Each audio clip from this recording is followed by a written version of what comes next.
আজ 25শে ডিসেম্বর আর আজকে ঘোষণা হচ্ছে বর্ধমান জেলার যুব তৃণমূল কংগ্রেসের জেলা কমিটি। পূর্ব বর্ধমান জেলার যুব সভাপতি রাসবিহারী হালদার আজ 31শে বিজ্ঞপ্তির মাধ্যমে এই জেলা কমিটি ঘোষণা করেন। জেলার বিভিন্ন ব্লকের তৃণমূলের যুবকর্মীদের নিয়ে গঠিত হয়েছে এই কমিটি। আর এই কমিটিতে স্থান পেয়েছে মেমারি 1 নম্বর ব্লকের প্রাক্তন তৃণমূলের যুব সভাপতি জিতেন্দ্র সিং।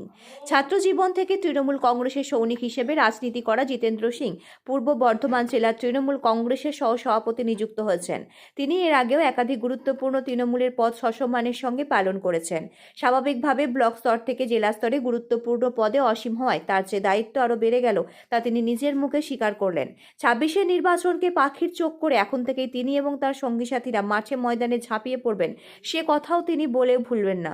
তার সহকর্মীরা এই খবরে অত্যন্ত আনন্দিত এবং তাকে ফুলের মালা এবং মিষ্টিমুখ করিয়ে সম্বর্ধনা জ্ঞাপন করলেন। নতুন পদ পেয়ে জিতেন্দ্রবাবু কি জানালেন, চলুন বিস্তারিত জানাবো।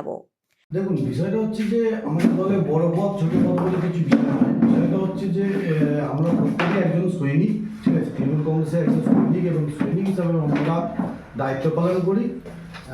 আমি ছাত্র রাজনীতি থেকে 2009 সালে মেমারি কলেজ যখন ভর্তি হয়েছিলাম, তারপর 2009 সালে প্রথম ইলেকশন হয়, সেখানে আমি দাঁড়িয়েছিলাম, প্রতিদ্বন্দ্বী করেছি তৃণমূল কংগ্রেসের পক্ষ থেকে, তৃণমূল ছাত্র পরিষদের পক্ষ থেকে এবং জয়লাভ করেছিলাম, সর্বোচ্চ ভোটেই জয়লাভ করেছিলাম।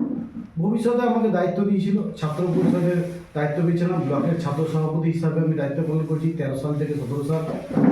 পরে আমাকে যুব সভাপতি ব্লকে নির্বাচিত করেছিল, আমি 20 সাল থেকে 22 সাল যুব সভাপতি পালন করেছি। বর্তমানে আজকে আমার নেতা রাসবিহারী হালদার দেখলাম যে জেলা কমিটি ঘোষণা হয়েছে, সেই জেলা কমিটিতে আমাকে ভাইস প্রেসিডেন্ট করেছে।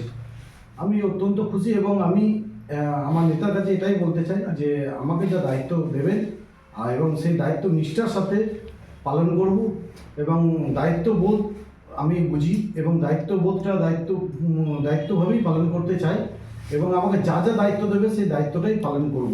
সামনে 26শে নির্বাচন, আর তার আগে এত বড় একটা দায়িত্ব আপনার উপরে পড়লো।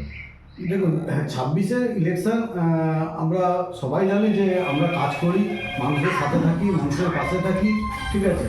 আমাদের মুখ্যমন্ত্রী মমতা বন্দ্যোপাধ্যায় যেভাবে সরকার পরিচালনা করছে সর্বোচ্চ মানুষের কাছে, ঠিক আছে, সেক্ষেত্রে ছাত্র থেকে শুরু করে আমাদের যা প্রকল্প, সেই প্রকল্পের মাধ্যমে আমাদের প্রতিটা মানুষকে সার্ভিস দিচ্ছে।